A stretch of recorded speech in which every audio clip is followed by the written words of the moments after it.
बुधवार की इस ऑनलाइन प्रार्थना सभा में मैं प्रभु यीशु क्रिस्त के नाम से आप सबका स्वागत करता हूं। और आज का दिन जो है हम बीमारों को डेडिकेट करते हैं। आप सब जानते हैं सप्ताह में 2 दिन हम लोग अपनी जो आराधना है, हमारी जो प्रार्थना सभा है, सुसमाचार सभा है, इसको सप्ताह में 2 दिन हम ब्रॉडकास्ट करते हैं। और ऐसा करते मुझे कम से कम 26 वर्ष फील्ड मिनिस्ट्री में हो गए। अगर हम लोग अपना 4 साल ट्रेनिंग के भी इसमें ऐड कर दें, जिसमें हम लोगों को बहुत सारी चीज़ें परमेश्वर के वचन से और सेवकाई के लिए बहुत सारी चीज़ें, बहुत सारी आवश्यक बातें सिखाई गई। हमारे जो गुरु लोग थे, टीचर्स थे, तो लगभग 30-31 वर्ष ऐसा करते हम लोगों को प्रभु में हो गया है। एक दिन बीमारों के लिए हम डेडिकेट करते हैं। जो भी बीमार हैं, परेशान हैं, पीड़ा में हैं, अंधकार में हैं, पारिवारिक समस्याएं हैं, जीवन की समस्याएं हैं, एक दिन हम उनको प्रभु के सामने लेके आते हैं, उनके लिए प्रार्थनाएं करते हैं। और एक दिन जो हमारी आराधना का दिन है, जिसको रविवार सुसमाचार सभा हम लोग बोलते हैं, वो सुबह 8 बजे से होती है। और वो दिन हम प्रभु के सुसमाचार का प्रचार ऑनलाइन करते हैं। 2023 जुलाई से जब ये चर्च हमारा अनऑथराइज कब्जा हुआ, सेंट पीटर चर्च लखनऊ, और उसमें हम लोगों ने जो हम लोगों से संभव प्रयास थे सब कुछ किया।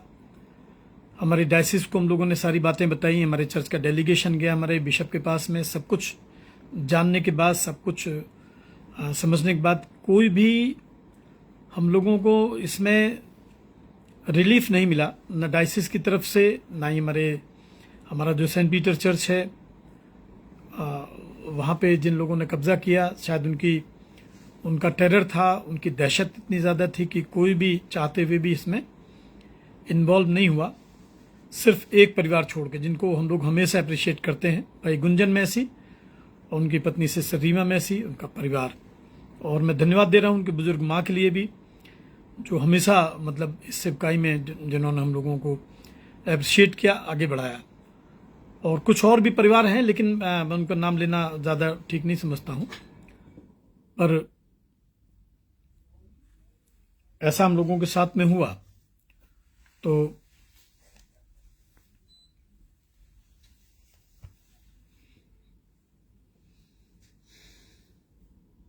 आज का दिन रविवार का दिन है, बुधवार का दिन है, और ये बीमारों को हम लोग डेडिकेट करते हैं, जैसा कि मैंने बताया। और मैं आपको उत्साहित कर रहा हूं कि आप भी अपने प्रार्थना निवेदन ज़रूर से, अगर आपको अच्छा लगता है, अगर आप उचित समझते हैं, तो आप भेज सकते हैं। हम लोग निरंतर आपके लिए प्रार्थना करते हैं। साथ में कुछ और भी विषय हम लोग इसमें ऐड कर लेते हैं।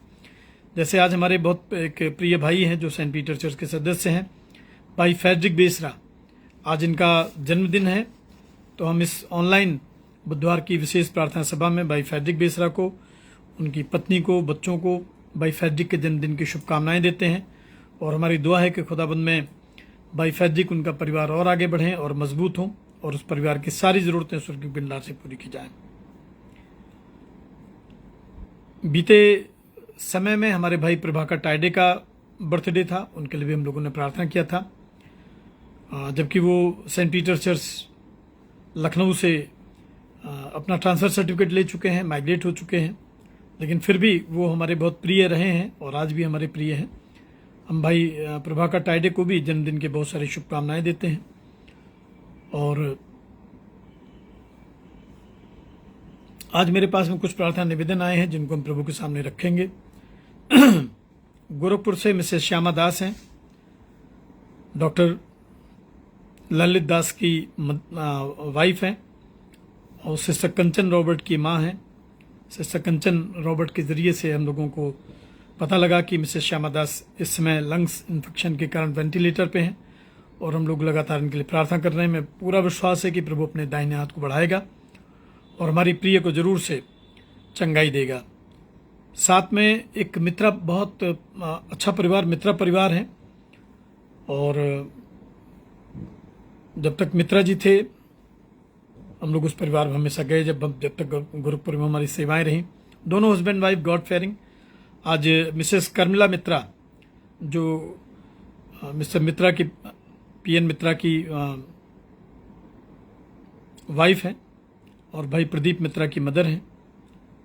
अभी मेरे पास में उनके बेटे प्रदीप का मैसेज आया कि उनकी माँ वेंटिलेटर पे हैं फातिमा हॉस्पिटल में। हम उनके लिए भी प्रार्थना करेंगे, और हम खुदावंद से दुआ करते हैं कि खुदावंद अपनी चंगाई भरे हाथों से इन दोनों को स्पर्श करे, उनको चंगाई प्रदान करे।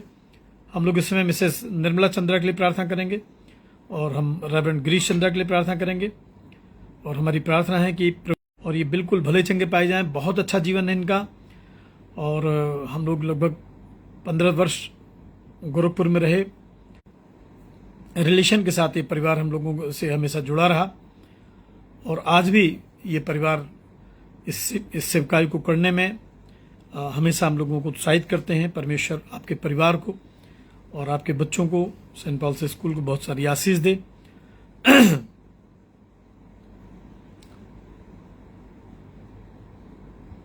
और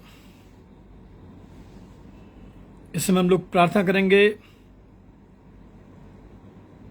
अनुराग यूनुस के लिए पे रही, और वो वेंटिलेटर पे हैं। मेरे पास में सिसिल के एग्जामिनेशन के लिए भी दुआ करते हैं। परमेश्वर सिसिल को इसके एग्जामिनेशन में बहुत अच्छी कामयाबी दे, बहुत अच्छे रिजल्ट से उसको ब्लेस करे। और सिसिल के पेरेंट्स के लिए भी हम दुआ करते हैं, मिस्टर जॉन लाल के लिए, उनकी पत्नी शर्मिला जॉन के लिए, बेटी के लिए सिंडेरेला जॉन के लिए। और हमारी दुआ है कि खुदावंद का अनुग्रह, खुदावंद की आशीष इस परिवार पर बनी रहे। हम इस समय प्रार्थना में याद करेंगे मिस्टर दिनेश लाल, उनकी पत्नी को, मिसेस पुष्पा लाल को, और बेटी मोनिका नैन्सी लाल को, और साथ में इनकी बड़ी बेटी को नेहा शरीन लाल को, उनके हस्बैंड को पवन, बच्चों को भी याद करेंगे और परमेश्वर के आशीष चाहेंगे।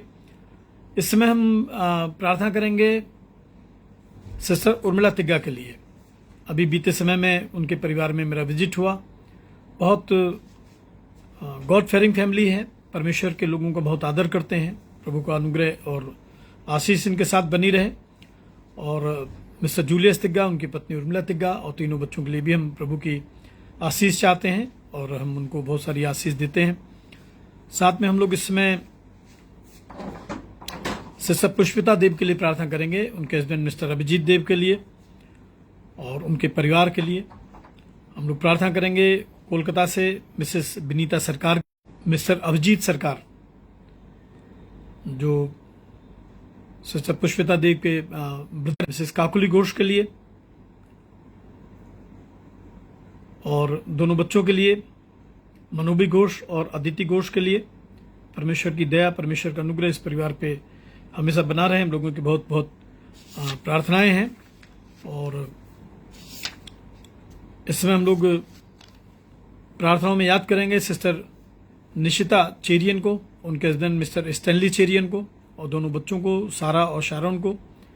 हम लोग आगरा से भाई डॉक्टर विनय विंसेंट वॉकर, उनकी पत्नी डॉक्टर मिसेस साक्षी वाकर को, दोनों बच्चों को याद करेंगे, सायसा को और वरदान को।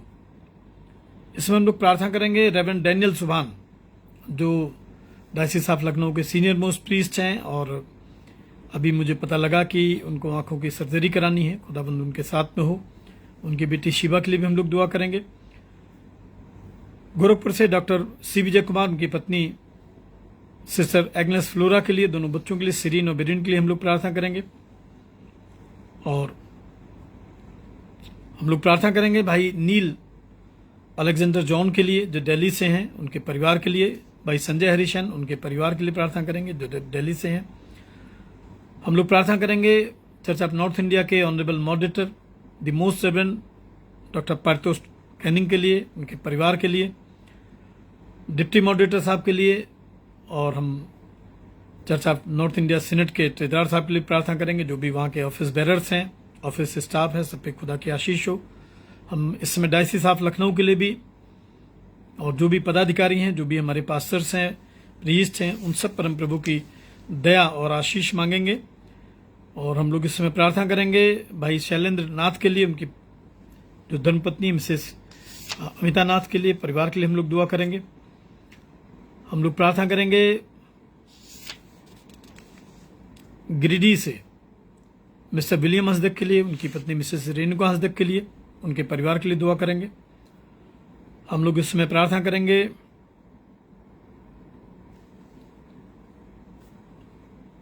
मोनिका मैसी, जो मोनिका डीन है, उनकी बेटी कोमल के लिए भी प्रार्थना करेंगे। कल मेरी उनसे बातचीत हो रही थी। परमेश्वर की दया उनके साथ बनी रहे। भाई जयवंत कुमार डीन को भी याद करेंगे, उनके परिवार को, पत्नी बच्चों को याद करेंगे और प्रभु की आशीष मांगेंगे। रेवरेंड अजय मार्टिन जो इस समय रायपुर में है, रायपुर से हैं, और हम उनके लिए, उनकी सेवाओं के लिए प्रभु की आशीष मांगेंगे। और इस ऑनलाइन प्रार्थना में जो भी लोग इस समय ऐड हैं, जुड़े हुए हैं, हम उनके लिए प्रार्थना करेंगे। गाजियाबाद से भाई सैड्रिक गरीबा हैं, उनके परिवार के लिए भी हम लोग दुआ करेंगे। और हम प्रार्थना करेंगे लखीमपुर खीरी से मिस्टर सतीश कुमार जॉन के लिए, उनके परिवार के लिए। गोरखपुर से भाई कालिब सोलंकी, उनके परिवार के लिए दुआ करेंगे। ब्रदर बिशप लविन जूलियस मुरार के लिए, उनके परिवार के लिए हम लोग दुआ करेंगे। हम लोग प्रार्थना करेंगे भाई राजकुमार सिंह के लिए, उनकी मदर मिसेस एस.जे. सिंह के लिए, उनके बेटे सिमोन सिंह के लिए, उनकी पत्नी के लिए। भाई डायमंड रॉबिन्सन, उनकी पत्नी और बच्चों के लिए हम लोग प्रार्थना करेंगे। और हम लोग प्रार्थना करेंगे, इस समय एक छोटा बच्चा है नोएल फिलिप, उनकी मदर हैं मिसेस रजनी फिलिप और पापा हैं उनके मिस्टर डेविड फिलिप, उनके लिए दुआ करेंगे। और बच्चे की जो ग्रैंड मदर हैं मिसेस वर्जीनिया फिलिप, उनके लिए भी हम लोग प्रभु से आशीष मांगेंगे। सो आइए हम थोड़ा सा समय चलेंगे दुआओं में, अपने सरों को हम झुकाएंगे और कंप्लीट सरेंडर करेंगे। कोई मन में विचार न रखें, कोई और बात हमें नहीं सोचनी है। जीवन में बहुत सारी बोझ हैं, बहुत सारी चिंताएं हैं, बहुत दुख हैं, बहुत बीमारियां हैं, लेकिन सब बातों का एक ही उत्तर है और सब बातों का एक ही शरण स्थान है, वो है हमारा प्रभु यीशु ख्रिस्त। इस समय हम गोरखपुर से भाई अजीत थॉमसन को, उनकी पत्नी मिसेस सविता थॉमसन को और उनके परिवार को याद करेंगे। बेटे बहू को याद करेंगे, भाई अभिजीत को, उनकी पत्नी नेहा को, दोनों छोटे बच्चों को याद करेंगे, अवनीत और अग्रिमा को। और हम कंचन, उनके हस्बैंड रवि को भी इस समय प्रार्थनाओं में याद करेंगे। हम इसमें भाई शैलेंद्र श्रीवास्तव को याद करेंगे, उनकी पत्नी अलका श्रीवास्तव को, उनके बच्चों को याद करेंगे, प्रखर को, प्रज्ञान को। और हम दुआ करेंगे कि जो भी उस परिवार में परेशानियां हैं प्रभु उसको दूर करे। हम इस समय मिस्टर सुशील कुमार सिंह के लिए प्रार्थना करेंगे, जिनको जो अंडर मेडिकल ट्रीटमेंट हैं, उनकी पत्नी मिसेस उमा सिंह को याद करेंगे। और हम दुआ करेंगे कि प्रभु का अनुग्रह, प्रभु की दया आशीष इस परिवार पर बनी रहे। गढ़मुक्तेश्वर से मिस्टर जयपाल, उनकी पत्नी सुनहरी और उनके परिवार, बच्चों, नाती पोतों को भी हम इस समय प्रार्थनाओं में याद करेंगे। सो आइए अपने सरों को झुकाएंगे और एक कंप्लीट सरेंडर, जैसा कि मैंने कहा कि हम एक कंप्लीट सरेंडर करेंगे प्रभु यीशु मसीह के चरणों में। प्रभु हमारा परमेश्वर है, पिता है, और वो निश्चित रूप से प्रार्थनाओं को सुनता है और समय आने पर उनका उत्तर भी देता है। आइए दुआ करेंगे। दयालु प्रभु, हमारे जीवित महान सामर्थी परमेश्वर पिता, प्रभु जी आपकी बादशाहत में हैं। बुधवार की शाम प्रभु हम आपके कदमों में आते हैं पिता, और हम दुआ मांगते हैं प्यारे खुदाबंद की प्रभु इस आराधना का संचालन आप करें प्रभु। जो संदेश, जो वचन, जो शिक्षा आप हमें देना चाहते हैं प्रभु, हमारे हृदय उसके लिए तैयार कीजिए प्रभु, कि पिता परमेश्वर हम एक कंप्लीट सरेंडर आपके चरणों में कर सके पिता परमेश्वर, और एक व्यक्तिगत उद्धारकर्ता के रूप में हम आपको स्वीकार कर सके। जो बीमार हैं प्रभु, जिनके नाम लिए गए हैं, अपने पवित्र दाहिने हाथ से उनको स्पर्श करना परमेश्वर, उनको चंगाई देना, कि प्यारे खुदाबंद वो बिल्कुल भले चंगे पाए जाएं और आपका अनुग्रह आशीष उनके साथ में बनी रहे। हम आज की इबादत को और जो लोग भी इसमें अलग अलग स्थानों से शामिल हैं प्रभु जी, हम आपके हाथों में सौंपते हैं। हम प्रार्थना करते हैं प्रभु इस समय हमारे बिशप पीटर बलदेव के लिए, उनके परिवार के लिए प्रभु, बच्चों, नाती पोतों के लिए, उनके बेटे मार्क जेम्स बलदेव के लिए, उनके बेटे मैरिक के लिए प्रभु, और मार्क की धर्मपत्नी के लिए भी हम दुआ मांगते हैं पिता परमेश्वर। इसी प्रकार से गोरखपुर से प्रभु डॉक्टर दीपक टूडी के लिए प्रभु, उनके परिवार के लिए भी हम दुआ करते हैं प्रभु। उन तमाम लोगों के लिए प्यारे खुदाबंद जो प्रभु आप में ईमान रखते हैं और जिनके प्रार्थना निवेदन प्रभु आपके खादिम के पास में है, नाम बनाम प्यारे खुदाबंद उनको आपके हाथों में सौंपते हैं प्रभु। और यही दुआ मांगते हैं प्यारे पिता परमेश्वर की प्रभु आपका अनुग्रह आशीष उनके साथ में हो। जहाँ पे अशांति है वहाँ पे शांति आए प्रभु, जहाँ पे रोग है, निराशाएं हैं, पीड़ा है, अंधकार है प्रभु, वहाँ पे चंगाइयाँ आए, वहाँ पे आशीषें आए प्रभु, वहाँ पे प्रकाश आने पाए। सारा आदर गौरव प्रशंसा महिमा प्रभु हम आपको देते हैं। आपकी उपस्थिति में प्रभु हम कंप्लीट सरेंडर करते हैं और इस प्रार्थना को बड़े विश्वास और आदर के साथ हमारे उद्धारकर्ता हमारे मुंजी प्रभु यीशु मसीह नासरी के नाम से मांगते हैं, आमीन। सो आइए हम लोग प्रार्थना करेंगे। इस समय गीत गाएंगे, मुक्ति दिलाई यीशु नाम, शांति दिलाई यीशु नाम। मुक्ति दिलाए यीशु नाम, शांति दिलाए यीशु नाम। मुक्ति दिलाए यीशु नाम, शांति दिलाए यीशु नाम। यीशु दया का गहरा सागर, यीशु दया का गहरा सागर, यीशु है दाता महान, यीशु है दाता महान।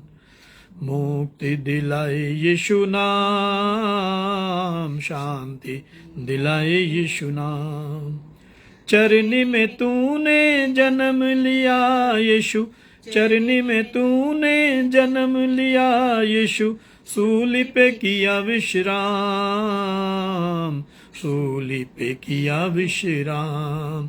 मुक्ति दिलाए यीशु नाम, शांति दिलाए यीशु नाम।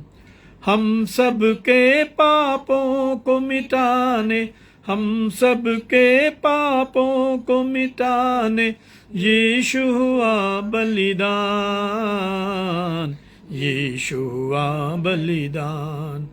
मुक्ति दिलाए यीशु नाम, शांति दिलाए यीशु नाम। क्रूस पर अपना खून बहाया, क्रूस पर अपना खून बहाया, सारा चुकाया दाम, सारा चुकाया दाम। मुक्ति दिलाए यीशु नाम, शांति दिलाए यीशु नाम। उन पर भी प्रभु कृपा करना, उन पर भी यीशु कृपा करना, जो है पापी नादान, जो है पापी नादान। मुक्ति दिलाए यीशु नाम, शांति दिलाए यीशु नाम। आज का पवित्र शास्त्र का पाठ हम लोग सुनेंगे, जो कि हमें मिलेगा पहला थिस्सलुनीकियों और उसका 5वां अध्याय और पद 1 से 11 तक। The word of God has been taken from 1 Thessalonians chapter 5, beginning verse 1 till verse 11। पहला थिस्सलुनीकियों उसका 5वां अध्याय और पद 1 से 11 तक। परमेश्वर का पवित्र वचन यहां इस प्रकार से लिखा है, पर हे भाइयों, इसका प्रयोजन नहीं कि समयों और कालों के विषय में तुम्हारे पास कुछ लिखा जाए, क्योंकि तुम आप ठीक जानते हो कि जैसे रात को चोर आता है, वैसे ही प्रभु का दिन आने वाला है। जब लोग कहते होंगे कि कुशल है और कुछ भय नहीं, तो उन पर एकाएक विनाश आ पड़ेगा, जिस प्रकार गर्भवती पर पीड़ा, और वे किसी रीति से न बचेंगे। पर हे भाइयों, तुम तो अंधकार में नहीं हो कि वो दिन तुम पर चोर के समान आ पड़े, क्योंकि तुम सब ज्योति की संतान और दिन की संतान हो। हम न रात के हैं न अंधकार के हैं, इसलिए हम दूसरों के समान सोते न रहें, पर जागते और सावधान रहें। क्योंकि जो सोते हैं वे रात को ही सोते हैं, और जो मतवाले होते हैं वे रात ही को मतवाले होते हैं। पर हम जो दिन के हैं विश्वास और प्रेम की झिलम पहनकर और उद्धार की आशा का टोप पहनकर सावधान रहें,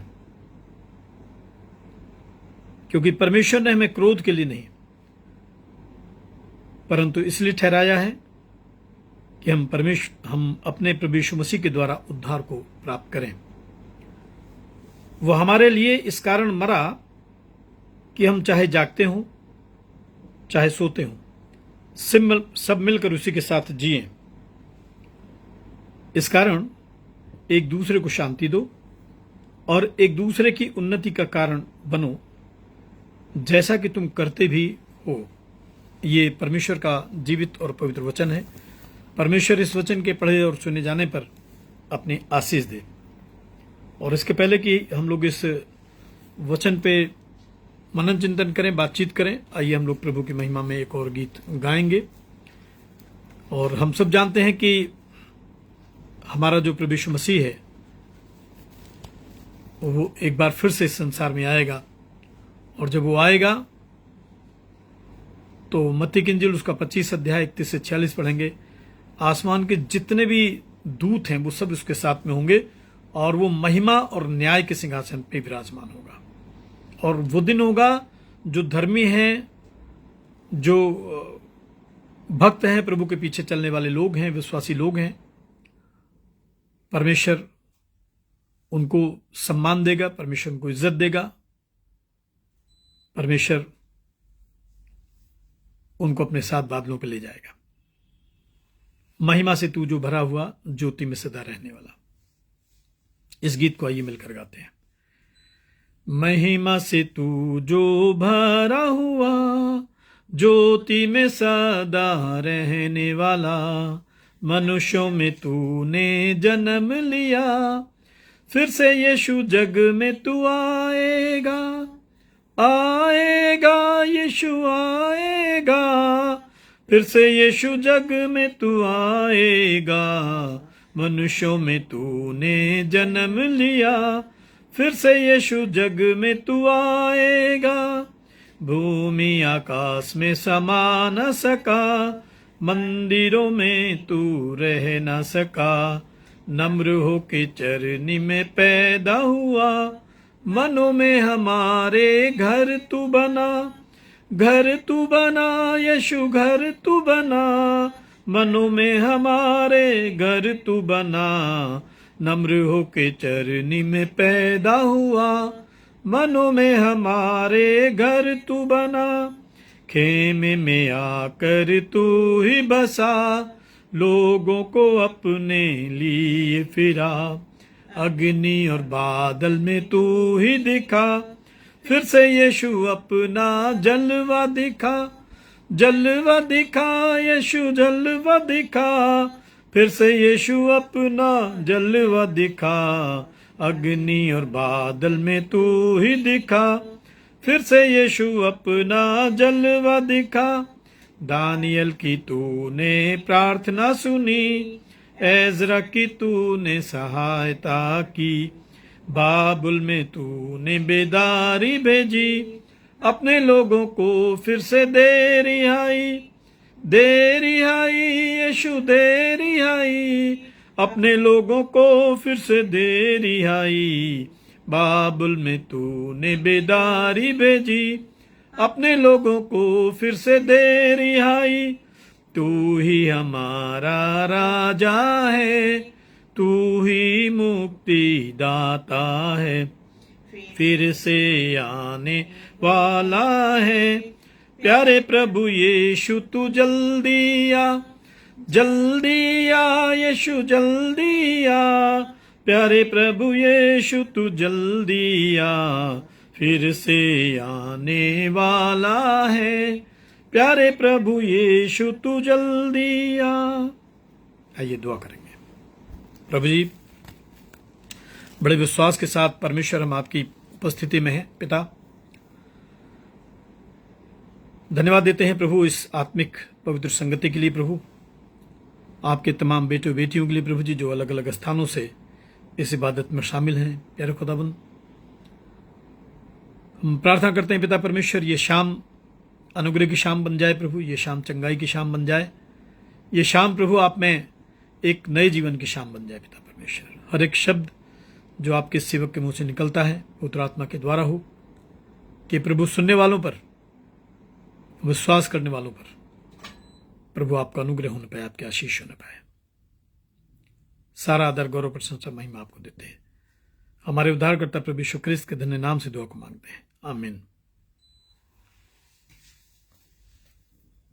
पहला थिस्सलुनीकियों उसका 5वां अध्याय, यीशु ख्रिस्त के जो दोबारा आने के विषय में इसमें कुछ बातें बताई गई हैं, उसकी तरफ मैं आपको लेकर चलना चाह रहा हूं। कई बार ऐसा होता है कि जो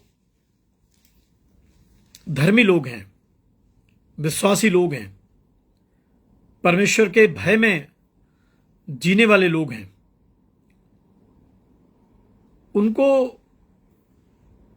अपने आसपास का वातावरण, इस संसार के लोगों का व्यवहार, ये बहुत बहुत हर्ट करता है, बहुत ठेस पहुंचाता है।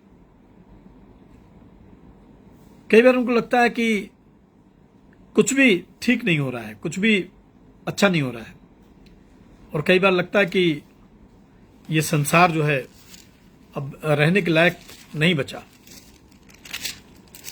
लेकिन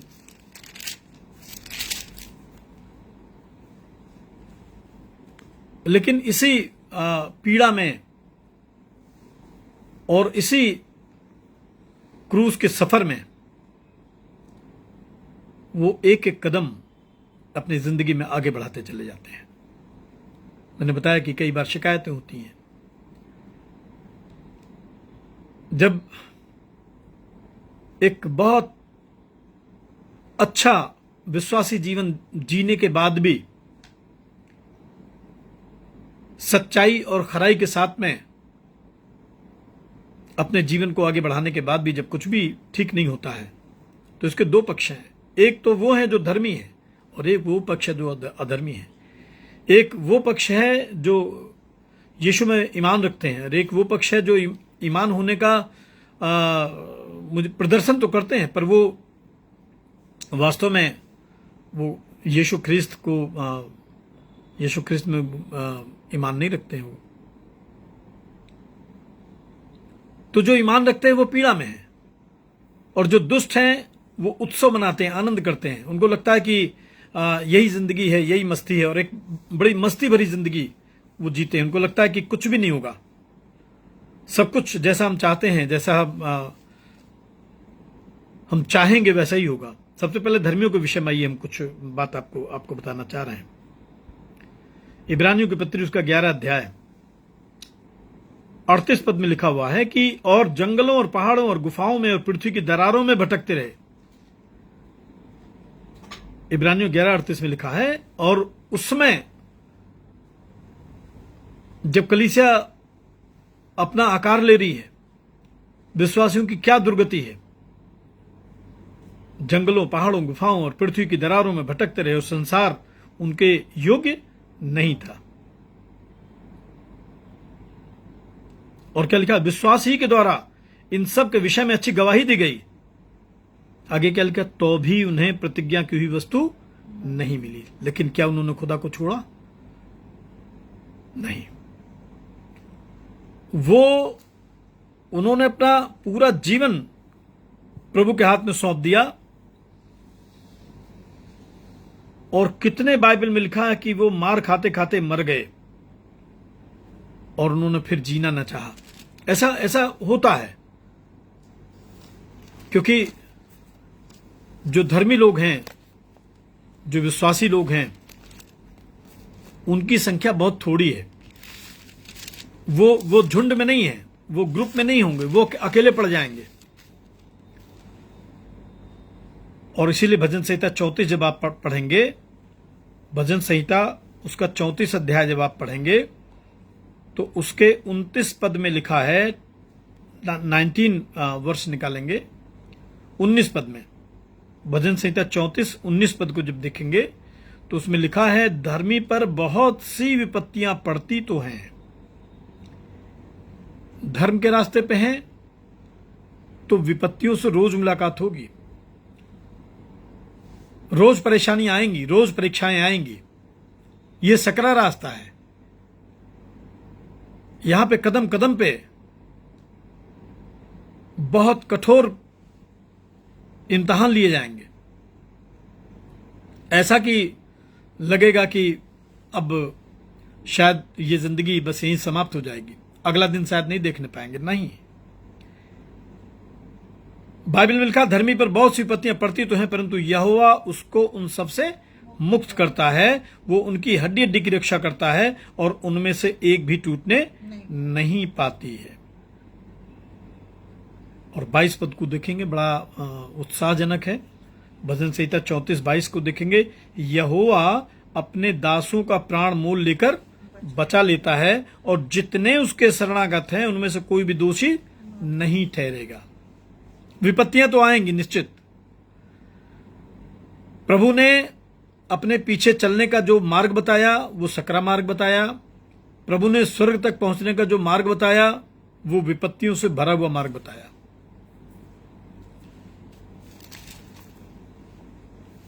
लेकिन मैंने बताया कि जो दुष्ट हैं उनको लगता है कि यही मस्ती भरी जिंदगी है, इसमें कुछ भी नहीं होगा। सब कुछ आज हमारे कंट्रोल में है। हमारे पास पैसा है, हमारे पास सामर्थ है, पावर है, और हम किसी को भी हम अपने बाहुबल से, अपने धन बल से, अपने पराक्रम से हम किसी को भी डोमिनेट कर सकते हैं, किसी की भी रोजी रोटी छीन सकते हैं, किसी के भी अस्तित्व को मिटा सकते हैं। पर बाइबल और बाइबल का जो परमेश्वर है वो इस विषय में बहुत स्पष्ट कहता है। और इसीलिए जो प्रभु के लोग हैं उनको कभी भी अपने जीवन में घबराना नहीं चाहिए, कभी गिव अप नहीं करना चाहिए, कभी भागना नहीं चाहिए। आप डटे रहेंगे तो विश्वास करिए आप परमेश्वर की सामर्थ्य के दर्शन करने पाएंगे। दूसरा तीमुथियुस और उसका दूसरा अध्याय देखेंगे। दूसरा तीमुथियुस और उसका दूसरा अध्याय देखेंगे। दूसरा तीमुथियुस उसका दूसरा अध्याय, आइए जल्दी निकालते हैं।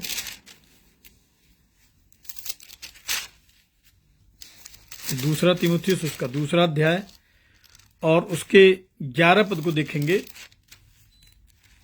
उसमें लिखा है, ये बात सच है कि यदि हम उसके साथ मर गए हैं तो उसके साथ जिएंगे भी, और यदि हम धीरज से सहते रहेंगे तो उसके साथ राज्य भी करेंगे। यदि हम धीरज से सहते रहेंगे तो हम उसके साथ राज्य भी करेंगे। और बाइबल में लिखा है, यदि हम उसका इनकार करेंगे तो वो भी हमारा इनकार करेगा। अगर प्रभु के पीछे चले हैं, आपने कलवरी का जो क्रूस है, आपने प्रभु का जो मार्ग है उसका स्वाद चख लिया है, तो भरोसा रखिए संसार छोड़ सकता है, संसार आपको भूल सकता है, संसार आपको त्याग सकता है, संसार इस संघर्ष में आपको अकेला छोड़ सकता है, लेकिन प्रभु और बाइबल का परमेश्वर आपको कभी भी अकेला नहीं छोड़ेगा, कभी भी अकेला नहीं छोड़ेगा। दूसरा तीमुथियुस और उसका पहला अध्याय और उसके 12 पद को देखेंगे। दूसरा तीमुथियुस और उसका पहला अध्याय, पहले 7 पद देखेंगे और इसके बाद 12 पद भी हम देखेंगे। दूसरा तीमुथियुस उसका पहला अध्याय 7 पद और 12 पद क्या लिखा है, देखिए मैं पढ़ के सुनाता हूं आपको। इसमें लिखा, क्योंकि परमेश्वर ने हमें भय की नहीं पर सामर्थ्य और प्रेम और संयम की आत्मा दी है। डरिए नहीं। आपके अंदर जो ईश्वर है, आपके अंदर जो पवित्र आत्मा है, आपके अंदर जो परमेश्वर बसा हुआ है, 1 कुरिन्थियों 3:16 उसमें पौलुस कहते हैं कि क्या तुम नहीं जानते कि तुम परमेश्वर का मंदिर हो और परमेश्वर का आत्मा इसमें वास करता है। तो ये बात अपने आप को याद दिलाइए, अपने आप को बताइए। ये जो आज प्रभु के पीछे चलते दुख मिल रहे हैं, ये गौरव की बात है, ये सम्मान की बात है, ये सबके हिस्से में नहीं आता है। अगर आपको मिला है तो इस समय को बहुत धन्यवाद के साथ और बहुत बहुत बहुत परमेश्वर के अनुग्रह के साथ में बिताइए। परमेश्वर ने संसार के लाखों करोड़ों अरबों लोगों में से आपको चुना है कि आप प्रभु का गवाही दें, प्रभु के काम को आगे बढ़ाएं और प्रभु की आप महिमा करें। आइए देखेंगे पहला पत्रस और उसका पहला अध्याय निकालेंगे। पहला पत्रस उसका पहला अध्याय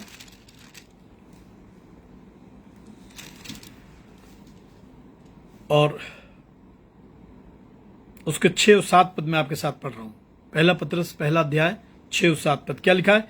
इस कारण तुम मगन होते हो यीशु मसीह के नाम से, यीशु मसीह के काम से, यीशु के ईमान से मगन होते हो। यद्यपि अवश्य है कि अभी कुछ दिनों के लिए नाना प्रकार की परीक्षाओं के कारण दुख में हो। कुछ परीक्षाएं चल रही हैं, कुछ परमेश्वर आपको और बेहतर जिंदगी के लिए, अपनी महिमा के लिए, अपनी योजना के लिए परमेश्वर आपको और भी रिफॉर्म कर रहा है, आपको दृढ़ बना रहा है, आपको मजबूत कर रहा है। और बाइबल में कहा है, और ये इसलिए है कि तुम्हारा परखा व विश्वास जो आग से ताए हुए नाशवान सोने से कहीं अधिक बहुमूल्य है, यीशु मसीह के प्रकट होने पर प्रशंसा और महिमा और आदर का कारण ठहरे। मुझे बहुत अच्छा लगता है पहला पत्रस 4 अध्याय और उसके 7 पद को भी देखेंगे। पहला पत्रस उसका 4 अध्याय और उसके 7 पद को देखेंगे। उसमें लिखा है, सब बातों का अंत तुरंत होने वाला है, सब बातों का अंत तुरंत होने वाला है, इसलिए संयमी होकर प्रार्थना के लिए सचेत रहो। ये मैंने एक पक्ष आपको बताया, धर्मी लोगों का जीवन बताया है। बहुत सारी बातें हैं, पर मैं इस लिमिटेड टाइम में मैंने आपको एक पक्ष, अब दूसरे पक्ष की तरफ चलते हैं। दूसरे पक्ष की तरफ चलते हैं जो इसी को मस्ती मान बैठे हैं, इसी को सब कुछ मान बैठे हैं। उनको लगता है कि ये जैसा हम काम कर रहे हैं उसमें सब कुछ हमारे पास में है।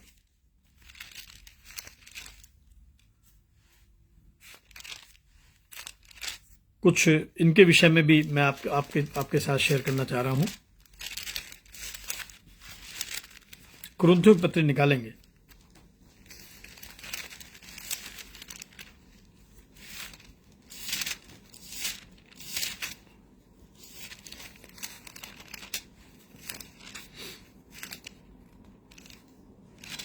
कुरिन्थियों की पत्री, पहला कुरिन्थियों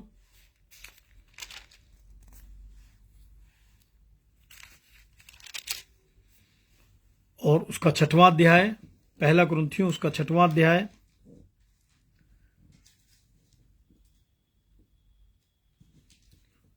और उसके 9 पद से मैं कुछ पद आपके साथ शेयर करूंगा। मैंने बताया कि अब हम कुछ अधर्म के विषय में देखेंगे, अधर्मियों के विषय में देखेंगे, बाइबल क्या कहती है उनके विषय में। कुछ इस विषय में मैं चाह रहा हूं कि आपके साथ में शेयर करूं। पहला कुरिन्थियों 6 अध्याय उसके 9 पद में लिखा है, क्या तुम नहीं जानते कि अन्यायी लोग परमेश्वर के राज्य के वारिस ना होंगे?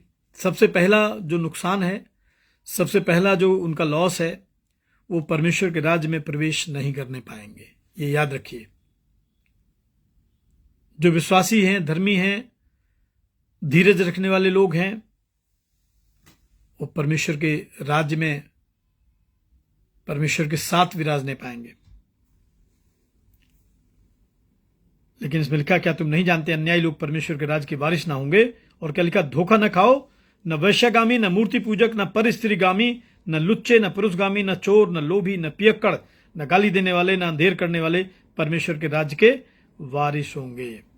अब आप समझ लीजिए कि ऐसे लोग जिनका वर्णन यहां पे लिखा गया है, ये परमेश्वर के राज्य में प्रवेश करने नहीं पाएंगे किसी भी कीमत पे। ये ऐसा बाइबल में लिखा हुआ है। ये परमेश्वर के राज्य में प्रवेश नहीं करने पाएंगे। दूसरा थिस्सलुनीकियों पहला अध्याय, दूसरा थिस्सलुनीकियों उसका पहला अध्याय भी देखेंगे। आइए देखें खुदा के कलाम में क्या लिखा हुआ है। दूसरा थिस्सलुनीकियों उसका पहला अध्याय और उसके 5 पद में लिखा है, ये परमेश्वर के सच्चे न्याय का स्पष्ट प्रमाण है। दूसरा थिस्सलुनीकियों उसका पहला अध्याय 5 पद से मैं पढ़ रहा हूं। लिखा है, ये परमेश्वर के सच्चे न्याय का स्पष्ट प्रमाण है कि तुम परमेश्वर के राज्य के योग्य ठहरो, जिसके लिए तुम दुख भी उठाते हो, क्योंकि परमेश्वर के निकट ये न्याय है कि जो तुम्हें क्लेश देते हैं उन्हें बदले में क्लेश दे, और तुम्हें जो क्लेश पाते हो हमारे साथ चैन दे उस समय तक जबकि प्रभु यीशु अपने सामर्थी दूतों के साथ धधकती हुई आग से स्वर्ग से प्रकट होगा। और लिखा, और जो परमेश्वर को नहीं पहचानते और हमारे प्रभु यीशु मसीह के सुसमाचार को नहीं मानते, क्या लिखा है, उनसे वो पलटा लेगा। वे प्रभु के सामने से उसकी शक्ति के तेज से दूर होकर अनंत विनाश का दंड पाएंगे। ये मेरे निजी विचार नहीं है, ऐसा पवित्र बाइबल में लिखा हुआ है। और कुछ और भी देखेंगे। आइए तीतुस की पत्री में देखेंगे ये कौन लोग हैं। तीतुस की पत्री और उसका पहला अध्याय निकालेंगे। तीतुस की पत्री उसका पहला अध्याय और उसके 16 पद में लिखा है, वे कहते हैं कि हम परमेश्वर को जानते हैं, पर अपने कामों से उसका इनकार करते हैं, क्योंकि वे घृणित, आज्ञा न मानने वाले और किसी भी अच्छे काम के योग्य नहीं हैं। किसी भी अच्छे काम के योग्य नहीं है। बहुत ध्यान से सुनिए, आज की शाम पवित्र बाइबल हम लोगों को क्या क्या सिखा रही है और हमको उन लोगों के साथ में किस तरीके से एक डिस्टेंस मेंटेन करके चलना है। हमको उनके साथ में उठना बैठना नहीं है। बाइबल मना कर रही है इस चीज को। आइए मैं दिखा रहा हूं आपको। पहला कुरिन्थियों निकालेंगे। पहला कुरिन्थियों और उसका 5वां अध्याय। पहला कुरिन्थियों उसका 5 अध्याय और उसके 11 पद में लिखा है, 9 पद से मैं आपके साथ पढ़ रहा हूं, आप देखेंगे इसको। पहला कुरिन्थियों 5 अध्याय 9 पद से देखेंगे। इसमें लिखा, मैंने अपनी पत्री में तुम्हें लिखा है कि व्यभिचारियों की संगति ना करना, नहीं करना है, नहीं जाना ऐसे लोगों के साथ में जो दुष्ट हैं, जिनका हृदय कपट से, धोखे से, अंधकार से भरा हुआ है। ये नहीं कि तुम बिल्कुल इस जगत के व्यभिचारियों या लोभियों या अंधेर करने वाले या मूर्ति पूजकों की संगति न करो, क्योंकि इस दिशा में तो तुम्हें जगत से निकल जाना ही पड़ेगा। फिर क्या कह रहे हैं पौलुस कह रहे हैं, मेरा कहना यह है, यदि कोई भाई कहलाकर व्यभिचारी या लोभी या मूर्ति पूजक या गाली देने वाला या पियक्कड़ या अंधेर करने वाला हो तो उसकी संगति मत करना। अगर कोई विश्वास का भेष बना के आता है, आपके साथ बैठता है और उसके बाद आपको धोखा देता है, तो बाइबल कहती है उसकी संगति मत करना। और क्या लिखा है, और ऐसे मनुष्य के साथ खाना भी मत खाना। और 13 पद में लिखा है, परंतु बाहर वालों का न्याय परमेश्वर करता है, इसलिए उस कुकर्मी को अपने बीच में से निकाल दो। उस कुकर्मी को निकालो अपने बीच में से। अगर आप ट्रेस कर चुके हैं कौन है ऐसा जो हमारी संगति को बिगाड़ता है, तो बाइबल में लिखा उसको अपनी संगति में से अलग कर दो। रोमियो की पत्री 1 अध्याय। अभी बस मैं इसके बाद आपको आज के टेक्स्ट की तरफ लेकर चलूंगा। पहले मैंने बताया कि हम धर्मियों को देख लें, क्या अंतर है। रोमियो की पत्री 1 अध्याय और उसके 18 पद में लिखा है, परमेश्वर का क्रोध तो उन लोगों की सब अभक्ति और अधर्म पर स्वर्ग से प्रकट होता है जो सत्य को अधर्म से दबाए रहते हैं। जो सत्य को अधर्म से दबाए रहते हैं, ग्रुप में हैं, बाहुबली हैं, पैसे वाले लोग हैं, जिन्होंने प्रभु के सेवकों की सेवाओं से छेड़छाड़ की है, कलीसियाओं को बर्बाद कर दिया है। बाइबल में लिखा है, 21 पद को भी देखेंगे, रोमियो 1:21, इस कारण कि परमेश्वर को जानने पर भी उन्होंने परमेश्वर की योग्य बड़ाई और धन्यवाद नहीं किया, परंतु व्यर्थ विचार करने लगे, यहां तक कि उनका निर्बुद्धि मन अंधेरा हो गया। और 28 पद को देखेंगे, 26 और 28 पद को। 26 में लिखा है, इसलिए परमेश्वर ने उन्हें नीच कामनाओं के वश में छोड़ दिया, यहां तक कि उनकी स्त्रियों ने भी स्वाभाविक व्यवहार को से जो स्वभाव के विरुद्ध है बदल डाला। और 28 पद में लिखा, जब उन्होंने परमेश्वर को पहचानना नहीं चाहा तो परमेश्वर ने भी उन्हें उनके निकम्मे मन पर छोड़ दिया कि वे अनुचित काम करें, और इसलिए वे सब प्रकार के अधर्म, दुष्टता, लोभ, बैर भाव से भर गए, डाह, हत्या, झगड़े, छल, ईर्ष्या से भरपूर हो गए, चुगलखोर हो गए, बदनाम करने वाले, परमेश्वर से घृणा करने वाले, दूसरों का अनादर करने वाले, अभिमानी, डींग मार। और आप पढ़ लीजिएगा इसको, ऐसा बाइबल में लिखा हुआ है, ऐसा इनके विषय में लिखा है ना। तो पहला थिस्सलुनीके 5 अध्याय और उसके पहले पद में लिखा, पर हे भाइयों, उसका प्रयोजन नहीं कि समय और कालों के विषय में तुम्हारे पास कुछ लिखा जाए। क्यों? क्योंकि समय और काल तो उसके अधीन है। इसीलिए अगर आप यूहन्ना की इंजील उसका पहला अध्याय पढ़ें तो उसमें लिखा, आदि में वचन था, वचन परमेश्वर के साथ था और वचन स्वयं परमेश्वर था। और प्रकाशित वाक्य अगर आपने कहा तो इसके विषय में क्या लिखेंगे?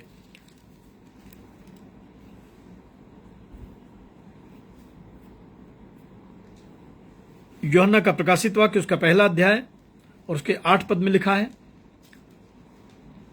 प्रभु परमेश्वर जो है और जो था और जो आने वाला है, जो सर्वशक्तिमान है, ये कहता है, मैं ही अल्फा और मैं ही ओमेगा हूं। मैं ही अल्फा और मैं ही ओमेगा हूं।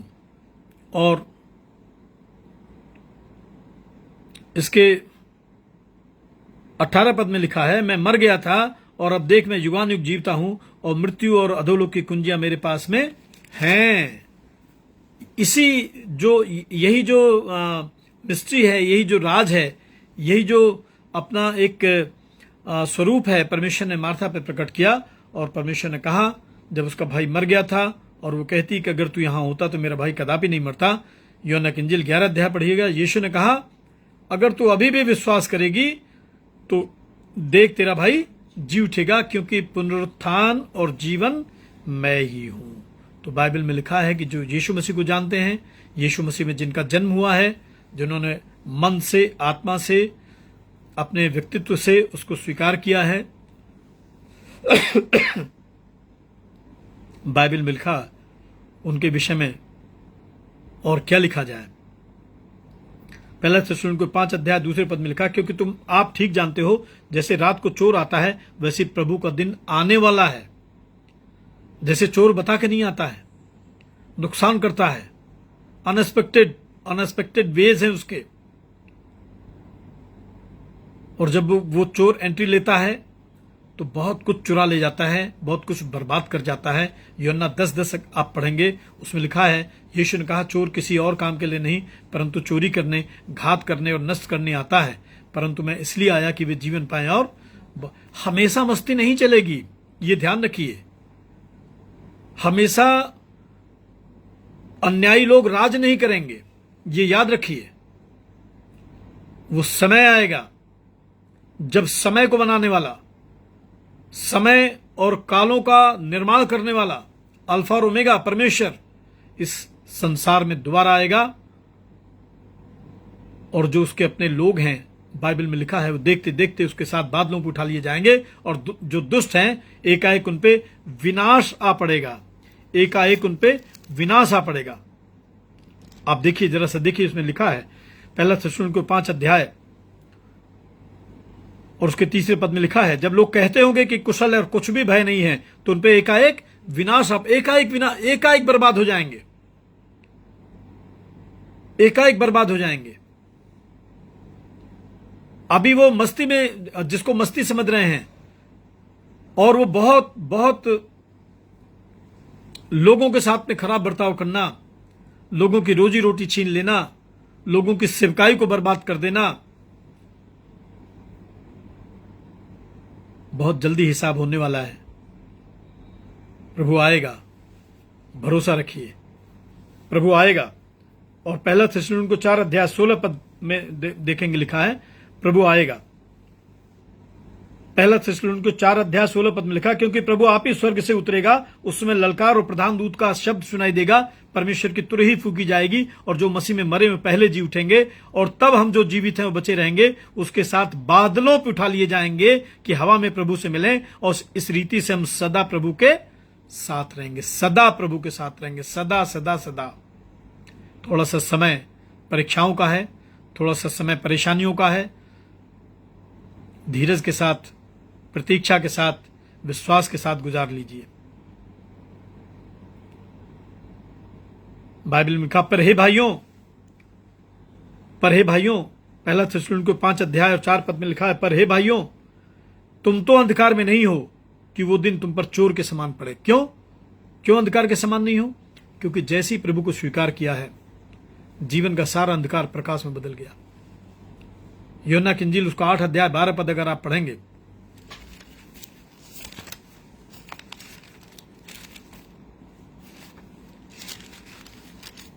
तो उसमें लिखा है, यीशु ने फिर लोगों से कहा, जगत की ज्योति मैं हूं, जो मेरे पीछे होलेगा वो अंधकार में नहीं चलेगा परंतु जीवन की ज्योति।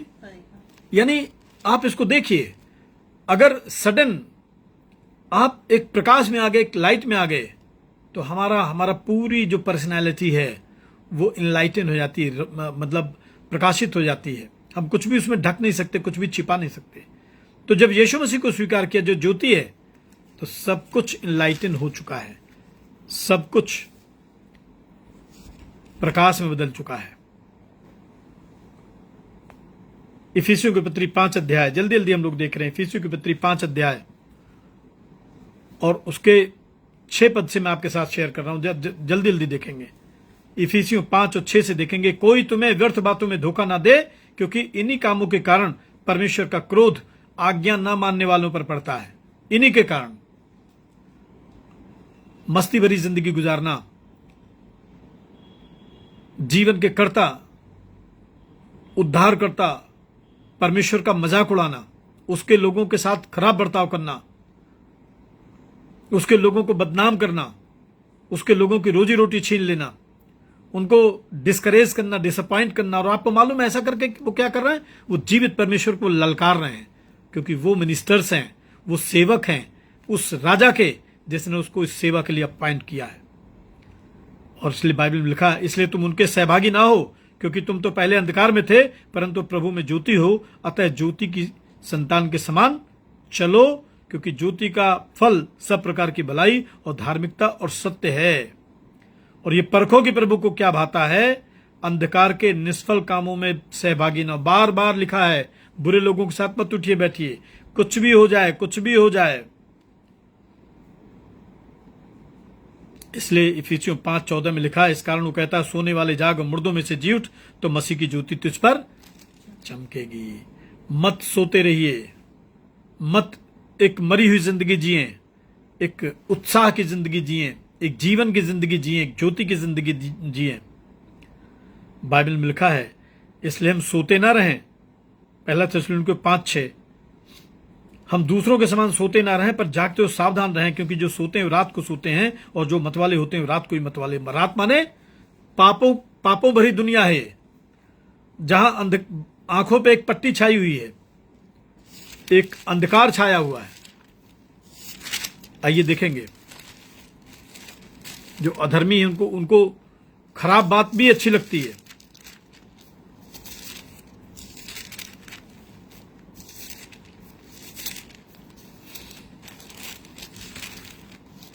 कुरिन्थियों की पत्री निकालेंगे और उसका 4 और उसके 4 से मैं आपके साथ शेयर कर रहा हूं। दूसरा कुरिन्थियों 4 से देखेंगे, और उन अविश्वासियों के लिए जिनकी बुद्धि संसार के ईश्वर ने अंधी कर दी है, ताकि मसीह जो परमेश्वर का प्रतिरूप है उसके तेजों में सुसमाचार का प्रकाश उन पर ना चमके। क्योंकि हम अपने को नहीं परंतु यीशु मसीह को प्रचार करके कहते हैं प्रभु है, और अपने विषय में ये कहते हैं, हम प्रभु यीशु मसीह के कारण तुम्हारे सेवक हैं। यीशु के कारण तुम्हारे सेवक हैं, यीशु के कारण हमारे और आपके बीच में प्रभु है। हमेशा याद रखिएगा और उसको कभी न भूलिएगा। और इसीलिए परमेश्वर ही है जिसने कहा अंधकार में ज्योति चमके, और वही हमारे हृदयों में चमका कि परमेश्वर की महिमा की पहचान की ज्योति यीशु मसीह के चेहरे से प्रकाशमान हो। इसलिए सोते न रहें, क्योंकि जो सोते हैं वो रात को सोते हैं। रात माने अंधकार, गुनाहों की दुनिया। पहला थिस्सलुनीकियों 5:8 में लिखा, पर हम जो दिन के हैं, दिन माने धर्मी लोग, सच्चे लोग, खरे लोग, प्रभु के लोग, विश्वास और प्रेम की झिलम पहनकर, उद्धार की आशा का टोप पहनकर सावधान रहें, क्योंकि परमेश्वर ने हमें क्रोध के लिए नहीं परंतु इसलिए ठहराया है कि हम अपने प्रभु यीशु मसीह के द्वारा उद्धार प्राप्त करें। इसलिए ठहराया कि प्रभु यीशु मसीह के द्वारा उद्धार, थोड़ा समय रह गया है। इसलिए कलाम में लिखा है, वो हमारे लिए इस कारण मरा कि हम चाहे जागते हों चाहे सोते हों, सब मिलकर उसी के साथ जिए। अभी समय है, अभी जिंदगी है। ये जो निराशाएं हैं, ये जो सुस्ती है, इसको निकाल फेंकिए। मंजिल बहुत करीब है, जिंदगी बहुत करीब है, जीवन देने वाला आपके साथ में है। आपने अगर यशाया 49 और 15 से अगर नहीं पढ़ा तो जरूर पढ़िएगा। आपने अगर यशाया 41 और उसका 10वां पद नहीं पढ़ा, जरूर पढ़िएगा। मत डर, इधर उधर मत ताक, मैं तेरे साथ हूं।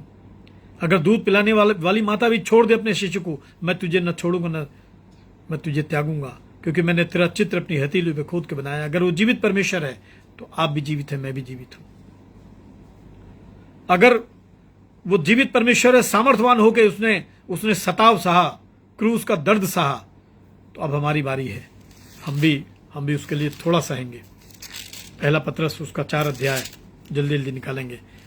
उसके पहले पद में लिखा है, इसलिए जबकि मसीह ने शरीर में होकर दुख उठाया, तो तुम भी उसी मनसा को हथियार के समान धारण करो, क्योंकि जिसने शरीर में दुख उठाया वो पाप से छूट गया। और इसको पूरा पढ़िएगा। मैं थोड़े कुछ कोटेशंस आपके साथ शेयर कर रहा हूं।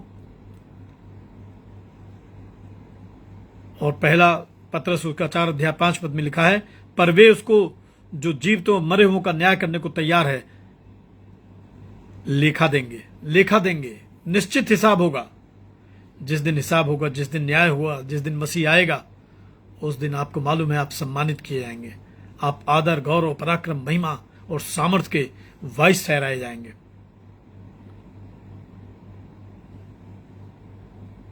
और इसीलिए पहला पत्रस 4 अध्याय 11 पद में लिखा है, 10 और 11 में पढ़ रहा हूं, देखेंगे। जिसको जो वरदान मिला है उसे वो परमेश्वर के नाना प्रकार के अनुग्रह के भले भंडारियों के समान एक दूसरे की सेवा में लगाए।